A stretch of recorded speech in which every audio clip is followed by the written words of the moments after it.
Miata. I'm with Tedward. We've got the roof down. It's gonna be a good video. This is a 2025 ND3 BBS Brembo Recaro package.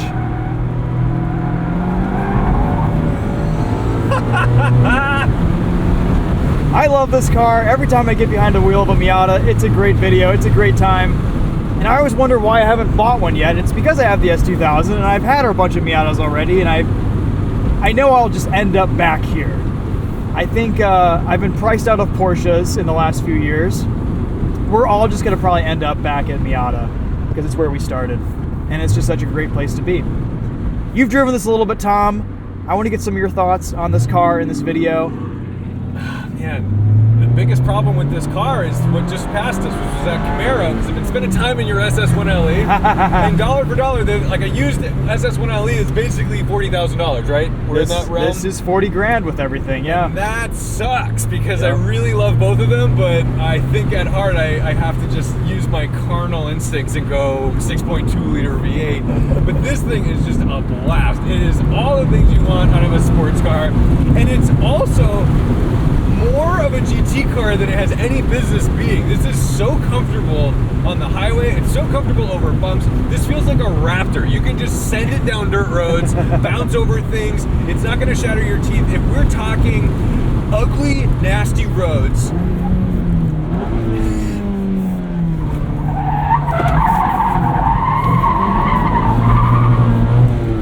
this is the way to go.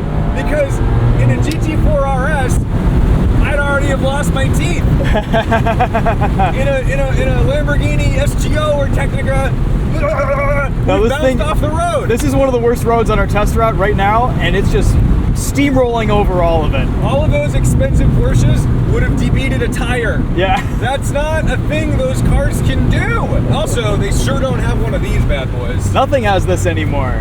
Nothing. Yeah, that's the thing. Mazda tweaked the suspension for the ND3, which came out in 2024. They softened some bits, they stiffened some bits. I can't remember what they did, honestly. Go look at my original video, but it feels really good. It's a little bit more neutral. It's not as twitchy. It's a bit more manageable at the limit, which I appreciate. It still carries that dive pitch roll situation. So the only thing about this car is it really rewards smooth progressive inputs, because even on that, what I thought was a pretty smooth corner you just took, it still does a little flop back when it settles in. So you cannot be ham-fisted with this car, or else it is gonna bite you so damn hard. When you're at the limit, you're basically just riding the bump stops. You have to ride the bump stops, and then when it comes back, you better be prepared for however it's gonna spit you out. My favorite thing about this is we've probably just been absolutely thrashing it all week. You guys have been, you and Chris have been driving it, and it's getting 30.1 miles to the gallon. I did a drive yesterday that was probably like 60 miles, and I was wide open throttle so much, and I couldn't get below 30. Yeah. Couldn't get below 30 miles per gallon. This is rated for a 36 or something on the highway. I think. 34, it's up there. I'm also just surprised at how quick it is, how torquey it is at lower revs. I'm used to really having to rev a small car out like this. And this new engine in the ND is just, or at least after the ND2, is so good. Pulls to redline. Redline is about 7,500 RPM. That last 500 RPM kind of starts to sound a little bit like, it makes a different tone. It makes kind of a more exotic noise. My only gripe about this car is I'm like louder exhaust, because I actually you almost lose it because of the wind noise.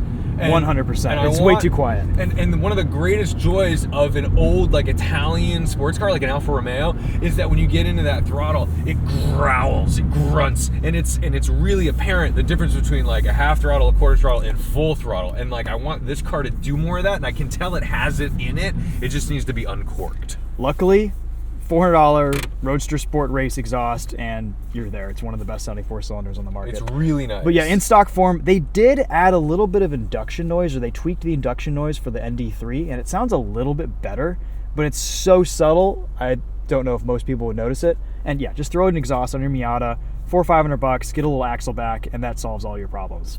Let's walk you guys around this.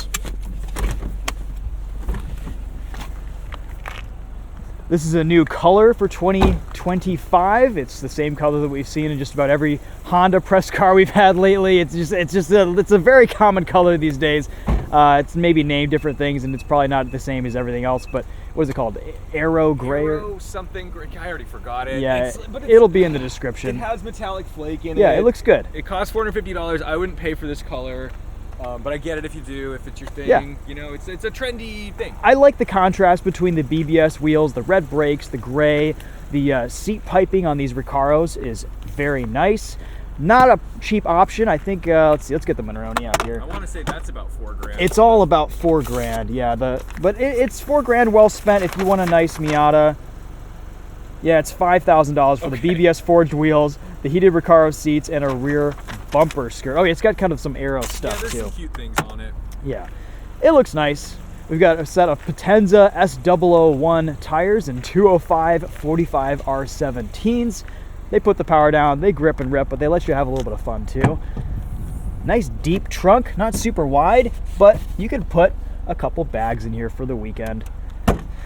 All right, so this is probably one of the best driver's cars at like any price these days. Slash last. Slash one of the last. Like, yeah. I feel like there's always been this little stigma about Miatas. Oh, it's a girl's car, it's a hairdresser's car, it's this, it's that. Guess what? It's all we've got. There's no Camaro. There's no nothing. No. Everything's Yeah. gone. The Mustang is $60,000 or more. The BRZ exists, but you can't take the roof off. And the BRZ is not nearly as satisfying to drive. I have to say. I would agree. A much more enjoyable driver. Yeah. And it feels more premium in every way. It really does, and it kind of has that almost Porsche Boxster level of premium feel on the interior and the tech and the build quality. You're paying a lot for a Miata these days. $40,000 is nothing to snuff at, but it feels like a $40,000 interior. It's just small. Granted, like if you fit in it, if you're less than 6'2", it's a very nice place to be. And these Recaro seats definitely kind of amp things up a little bit. But remember, this is the shining star. This is their flagship. I know it's not the most expensive car they make, but this has to be a beacon of hope for the brand. There's Absolutely. no way they can release a bad Miata, because you can just say goodbye to Mazda if this goes away. Yeah. That's it. They have to have this car. And I'm so glad they still do. There has been a little bit of talk in the rumor mill about the NE Miata. Word that it might have a slightly larger engine, that it'll be even lighter weight than this ND. This is coming in at around, what is it, like 2,400 pounds? Is it really that light? It's still really light. It's great. I would probably, I'm so torn on whether to go RF or ragtop, because part of me wants to rallycross one of these, and to rallycross it, you have to have a hard top. I'm a ragtop guy with the MX-5. Ultimately, I would prefer the ragtop, because this is why. Watch this. I think it looks so much better too. I want you to time me on how long it takes to put the roof down, and I'm going to put it up with some practice here. 1, 2, 3. All right. That was like 3 seconds. Okay, and then up. Hang on. Like 4.5 seconds, 5 Yeah, seconds. that's crazy. We're going to leave the roof down in this video, though, because that's what you do. But, man, just a great car. Yeah, couple styling cues. I just want to point Yeah, this out. yeah, yeah. I know people know this already. So I really love the rear end of this car, and I always love the idea of what if this wasn't here and it was just these circular guys? It would look really cute. It would be neat, cool. And I think it would be really badass, and somehow it would make it look both more European and more Japanese. And less phallic. Yes, also less phallic. But if we come over here, you get a taillight in the center dash, because if you look at that little vent and then over, it's just the taillight. That's just the right taillight. That's right. So That's it's exactly cute. the same do shape. These little styling cues, and Yeah. you're like, they had fun. They did. Yeah, there's some good little bits, and it's a cohesive styling overall too. You know, it all just works. It's recognizable as a Miata. Brower and I were talking about this piece right here because it's paint match. So he's like, "Do we PPF this? Like, what's the?" And so you do it. You know, I'm like, "Wow, you could actually screw that up quite a bit with a ring or a watch or whatever." But you know, to me, that signifies more premium stuff. So there are things that you can look at in this car and think it's not squeaking, it's not rattling. All the materials are decent enough. $40,000 today. isn't even a lot of money, especially for a sports car. That's not even the average cost of a new car. No. Yeah. So while, yes, $40,000 goes a longer way in a Civic Type R because you're getting a daily driver that you can put 4 people in and bikes and stuff, this is a little more limiting, but it'll likely be your second car. So if you're trying to play that game, it's like, well, most great sports cars are $80,000, $90,000, $100,000. Yeah. So I can justify this. And also, early NDs now are trading for around $20,000, maybe even less if you get like a rebuilt title one or something, you know, if you build a track car. Yeah. Yeah, no, the value is here, new or used. The difference is the improvements. I love when a manufacturer comes out with just subtle little changes within a generation of a vehicle, and they just make little tweaks to the suspension, to the tech, to the steering. The big improvement for the ND3 is the steering feel. The Miata used to be a pretty numb experience around a corner with the ND2 and the ND1. And this actually has a little bit of feedback. Like, you can sense what's going on. You can sense the limit of grip. There's which is still really important. very little texture coming through, but I'm not worried about what's happening. Yes. And I think that's its GT-ness coming out, because it does play that game a little bit, where it's like, no, I'm still going to be a little soft and damped. I love how little wind buffeting and wind noise there is in here at speed. We'll drive this around like a sane person for a little bit. Didn't know you were capable of that. I am for short amounts of time. Yeah, and the suspension does seem less harsh. It's super subtle. Yeah. You could, dude, I'm telling you, this is a Raptor. I It swear, really does just mow over everything. If you told me this had Fox shocks, I'd be like, yeah, it tracks.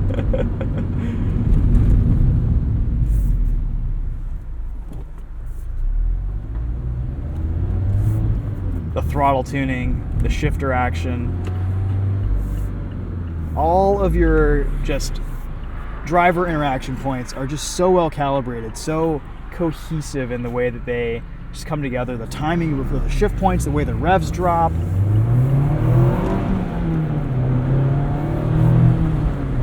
I want a little more snappiness in the way of throttle tuning, which is usually the opposite of what I'm asking for in every sports car I drive.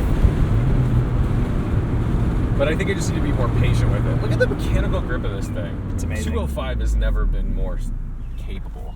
The thing about this car, the big surprise, is just it's so shocking to get into a car that weighs so little when everything else is so heavy.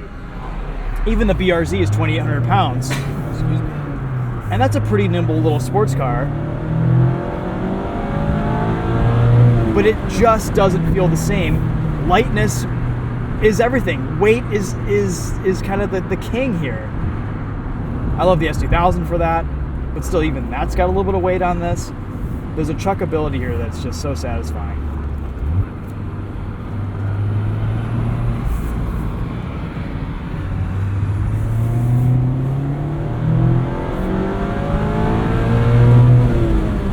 That last 500 RPM, really, it kind of starts like, it sounds like a GT350 or something. It's such a long windup for that tune. It's Yeah. so satisfying. Sometimes I forget, because like the red line kind of begins, and they're like, oh, you can go beyond that. Yeah.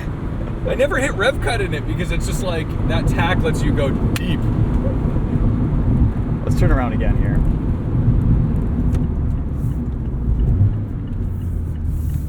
You want to drive some? Sure. Let's get some Tedward driving impressions. Just do a little passenger, POV. Yeah, why not? I've driven these in so many videos. I don't know how many Miata videos we have of the ND so far. It's a lot. We've done videos on winter tires. We've done videos on track. We've done videos in the summer. None with Tedward driving. I'm always a little uncoordinated in like Miatas and BRZs, because these aren't my wheelhouse, and so I always feel like, oh man, I've got to adapt to these cars a little bit. But this is by far the best Miata I've ever laid hands on. Yeah, I mean, you're driving a lot of old stuff. You're driving a lot of classics, which just, you know, have tons of great feedback, and you're driving like proper driver's cars on a pretty regular basis. What do you feel about this? Like, it being new, it being something with a warranty, safety features? I think it's a great approximation of what made great old sports cars good. And I I think it just serves so many purposes with reliability. This is the thing about cars like this. In historical terms, you could have plenty of cars. There's a million cars. There's Triumphs and Jags and Alphas and Launches, and there's just MGs. There's no shortage of this type of car in automotive history. And they all lived on the side of the road with a hood up. Yeah. And this really doesn't. And like, look at this. It's like I have to get used to just this front grip. Oh, it's amazing.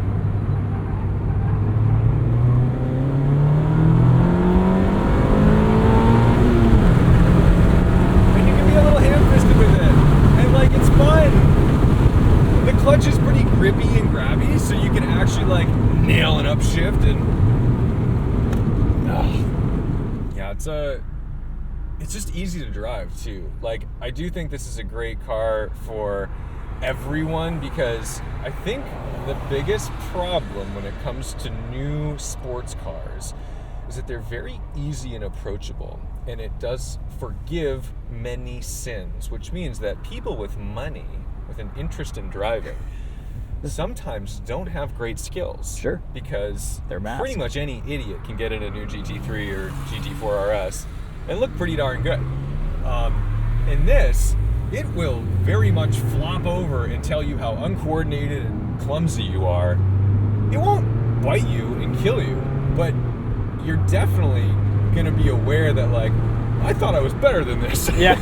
And it's like, no, sweetheart. No, there is a learning curve to this car, and I appreciate that. They've toned it down a little bit in this ND3. They've kind of made the suspension tuning so that it's less snappy in the wet at the limit, but you can go left here. This one It's still, and who knows what this person's doing. It's still just one of those cars that you can grow and learn with over time, and I think that's really like, that's a wonderful thing that Mazda has tuned into this chassis. It'll chirp second. Oh, that's awesome. Yeah, even with two people in it, it's still quick.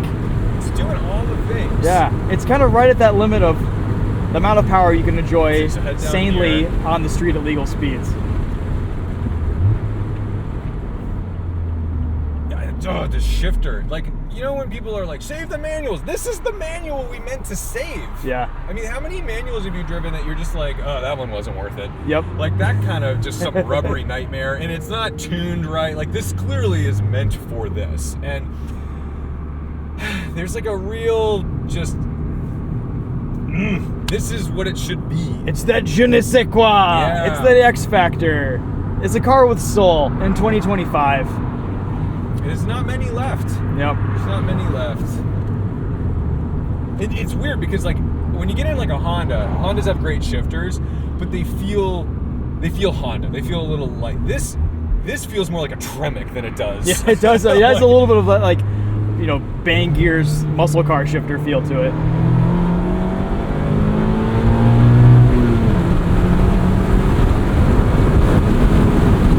Stay left. No, it is really, really good. They haven't ruined it with screens. There's still physical controls. You have heated seats. You get the Grand Touring for auto climate control and all that stuff, but I like the look of this club. These brakes are fantastic. Oh yeah, they're really good. They work on track too. They get the job done.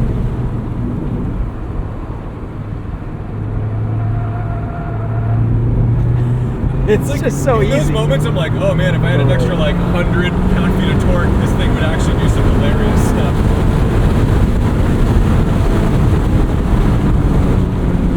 It's just so enjoyable. And it does it over yucky pavement too. Yeah. Like, there are cars that I wouldn't want to drive that fast there that are much faster than this car, because I'm going to bust a wheel, I'm going to blow a tire, I'm just going to be uncomfortable, or it's going to skip. It's going to skip over the road. And this car has not lost the plot of reality and what real roads are and what a road-going sports car is meant to be. Take a wide line. Yeah, do it up. That's it. Right on that edge. Right on that edge. Just dancing with it. And you can really work the rear those revs up. Yep. But like that's great because had I wanted to be like super ham-fisted, I could have chucked it in a little harder and got on power a little earlier. But I'm like, I want to see how many G's I can pull out of this before it gives up the ghost. And it's like you're feeling that rear end tighten up and just push just that tiny, tiny bit. And the beauty of this car is it's balanced, obviously, from a chassis perspective, but because the chassis is so good, it's honestly underpowered, which I think is a valuable thing in a car like this, because we keep getting overpowered cars, and that's why all these dum-dums crash out of cars. And that's what lets you learn. That's how you learn how to drive it quicker and quicker and quicker. I sincerely believe if you can drive this car fast, you'll be much more capable in every other car. Taking a left. No, if I had to have just one sports car, one car for just giving me that dopamine fix, it would be this. But if I had to like have a 2-car garage, I'd have to have a family car and I'd have a Miata. Yeah. End of story. Take a right. This is where I want. And then take a left. This is where I want. We're gonna make it. This is where I want. I don't even know what I'm talking about. I'm just having a good time. Yeah, I'm just taking you on the little drive route here. It's fun. It's a happy car.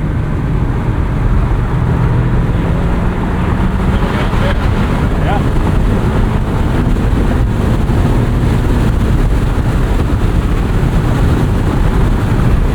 Highway speeds, no wind buffeting. And it's so happy at like 80, 90 miles an hour, which you don't need to do, but like that's valuable. Somehow this is both like a short little wheelbase that's great and nimble, but it also like isn't sketchy at 90. No. They really improved the suspension in this new ND3. It does feel different. It's maybe not as twitchy or oversteery or as exciting at the limit, but you could push it like a grip car a little bit more. I usually have to wear these with the convertible. These cover the microphones in my ears, the binaural mics. I don't need them today.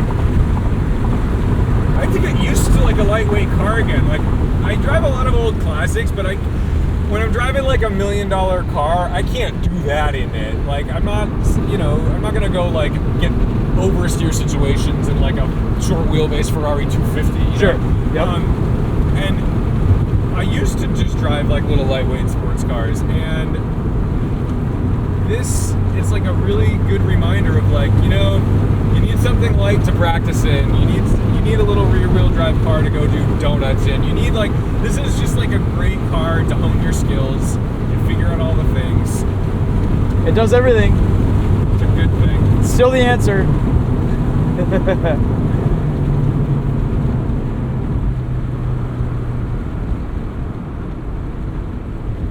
Yeah, I've really enjoyed my S2000, but this year it's spent more time in the shop than in my driveway. And that's just not going to be the case with this. Take a right. And then a left. We got to make our own twisty roads in Michigan. Yeah, but they're pretty good. Yeah, they are. It's not bad. It's funny because I'm so expecting there to be like a huge wave of torque, so you're watching my steering inputs as if it's about to oversteer like hard and it doesn't, and I'm like, oh right, we have grip, and it's so fun. This is what I mean, like I have to adapt to this car a little bit. It's because there's body roll and suspension travel. And I've been driving your Camaro. Yeah. And so it's like, I mean, my brain is like, you're buried in this throttle right now. It's gonna go. Yeah. And I'm like ready to like correct and open up the wheel for it, and it doesn't happen. Oh, it's so great. And it's a great sports car for Michigan too, because there aren't a lot of sports cars you can drive on our roads that don't have the ground clearance. In most sports cars, you're just gonna be beaten up on our roads. Like you're just gonna be too stiff. It's not gonna be comfortable. But this is a car you could actually own in Michigan that isn't a big, heavy muscle car. Like the only car I can compare this to in terms of ride comfort as a sports car is the 911 Dakar. Yeah, that's it. Right. This and the Dakar. Yeah.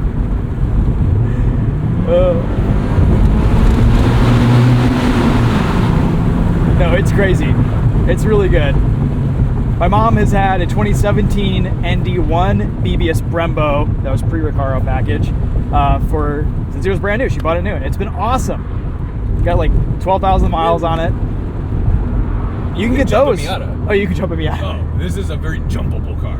You can get those in the teens. They're just as fun as these are. They're a little sketchier. The steering isn't as good. They sound a little different, doesn't rev as high, but the torque at low rev still feels about the same. This is Brower's neighbor. Hey! He woke me up this morning with that car. Nice. That's a rowdy one. It's a Roush, I think. Yeah. It's got the rear louvers and stuff Yeah. on the three-quarter valve. That's funny. Okay, I will say, the one thing that's a little different, because I was driving your Michigan-plated Camaro SS1 LE, and I gained all of the respect of my peers. That's true, yeah. In this, a California-plated MX-5 in Michigan was a little rough. Do I go? Yeah, take a right. Take a right, okay. Yeah, we are in the Motor City. You're not getting as much love here. Oh, now I know where I am. The one main complaint I have with this car is that there just isn't enough drama from the factory. Double yellow pass! Oh no! He knows the yellow lines here. He knows the deal. That sounded good. Really stayed in it. Yeah, he it's did. automatic, but it sounds pretty good. He revved it out. Yeah, I feel like comparatively in the landscape, there's still so much more drama from the engine in other cars in this class. Like the BRZ just feels a little bit more raw and visceral, and it makes different noises. This just, it really is quiet. But again, a $500 exhaust fixes all of that and makes it the best sounding 4-cylinder I think on the market. So that's where That's I it. felt the most clunky when I first got in it, because I was just like, oh, it's because I can't hear it. can't hear anything, yeah. So I went from the Camaro, which like you just, once they turned off the rev match system, I was like, this is like the easiest car in the world to drive. And it's like, because you can hear everything. Every input, it gives you like some sensory feedback, so you can dial it really easy. This car, it's a little bit like being deaf and like, you know, blindly driving this thing. Yeah. It's really actually difficult. And then I was like, oh, I have to really tune in to what this car is doing. If you guys want to hear an ND Miata with a proper exhaust, go watch my 30th anniversary ND2 Miata video. It was it's the bright orange Miata. It was my buddy Victor's. It's set up for autocross. That had the Roadster Sport Race exhaust. It sounds perfect. That's it. So go do that and you'll have the perfect Miata.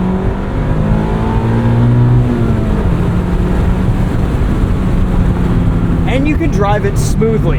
One thing that always frustrated me a little bit with the BRZ and the FRS and the GR86 was that it was always a bit of a challenge to get that shift point perfect. It was always a little bit inconsistent. The clutch, the way the clutch grabbed, the way just different things happened, it wasn't as smooth of a driving experience or predictable as I would have liked. Just keep going straight here. This, you can really consistently get it right on your downshifts, on your heel-toe rev matching, on your upshifts. It's just really, really well done. I sometimes still drag the clutch a little bit, but it's just because I'm used to. I just need to adapt to it. If I spent a day with this car, yeah. Once you're calibrated, you're set. dialed in.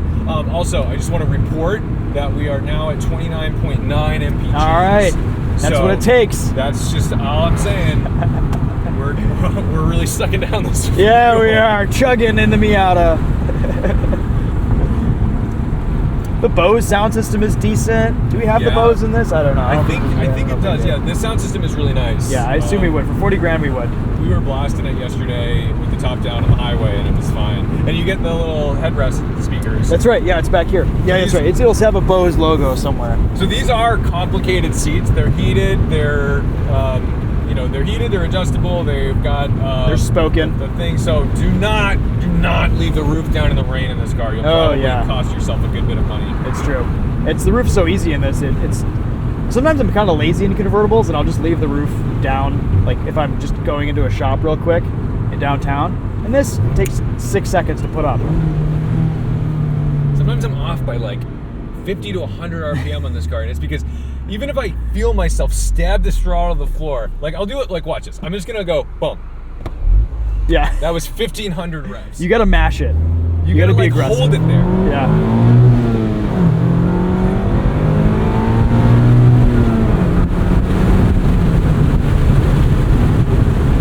Still 29.9. Great. All right. Any final thoughts?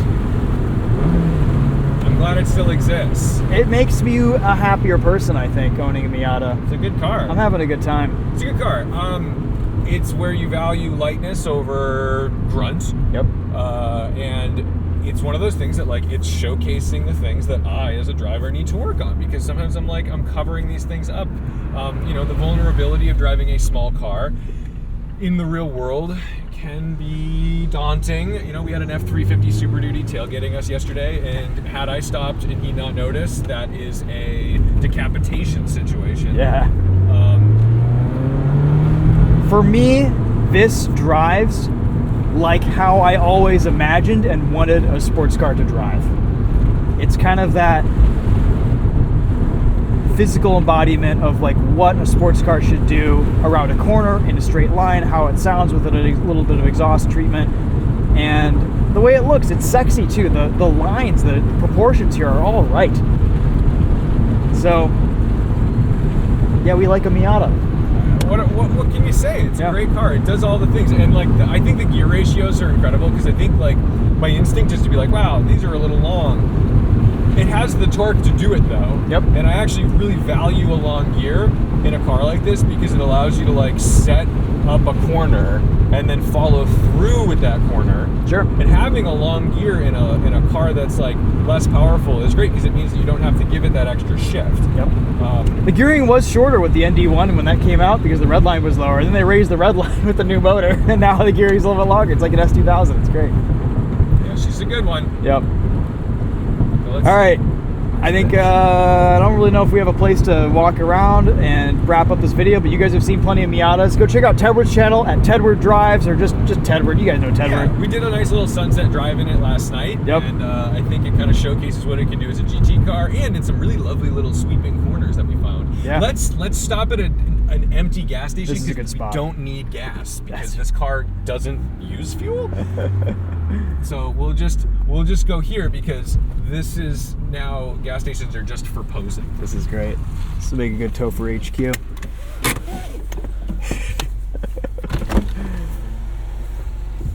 I love it. What a thing.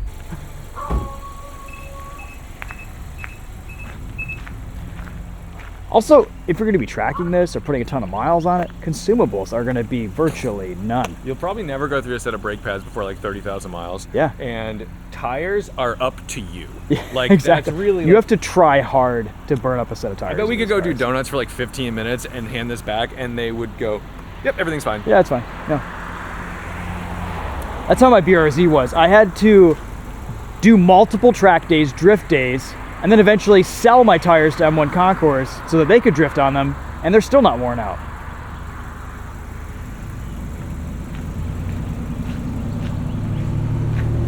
All right, hop in, I'm driving. Let's go.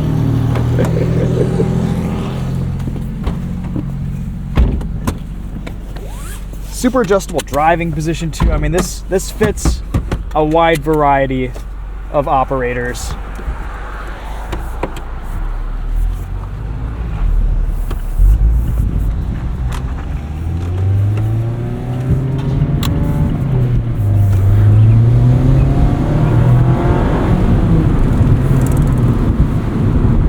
I like the gauges too. You get one digital pod over here to the left, but they look analog. I'm so glad they haven't gone with just what everyone else is doing basically. You get a analog speedometer, the tach is digital-ish, and then this is all digital, but it works. It's easy to read, it's simple.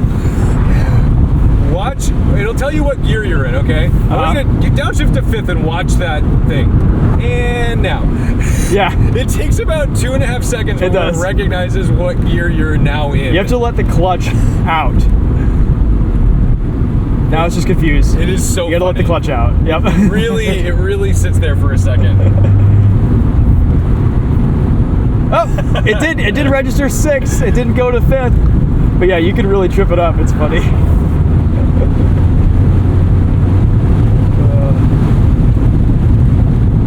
Gosh, I wonder if they softened the suspension a little bit for 2025. This feels softer than the 24 did. I've heard that they were trying to dial out some of the oversteer and understeer in this car. Yeah. Which I think they did, because one of the things that always shocked me when I first drove the ND2 at Road America in the wet, I remember thinking, like, they sell this to people? Oh my God, it was so sketchy. Dude, I tiptoed into a corner, and I was 30-degree angle. Yeah. I was like, are you kidding me? This is bonkers. This car feels a lot more like locked in. No, you have to work to get this to oversteer now. You have to do dumb things mid-corner. Well, and that's the thing. I think in my brain, I'm sitting in this car and I'm used to this interior doing Larry things.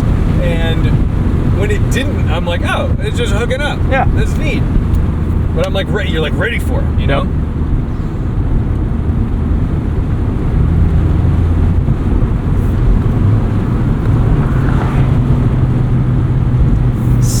Snick. This does feel like a longer throw than like historically a Miata gearbox has had, but it's just still so good.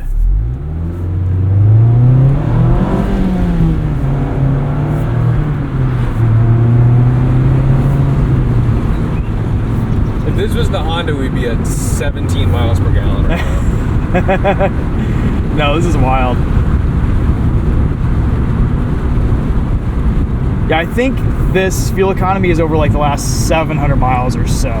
It's not registering with trip B.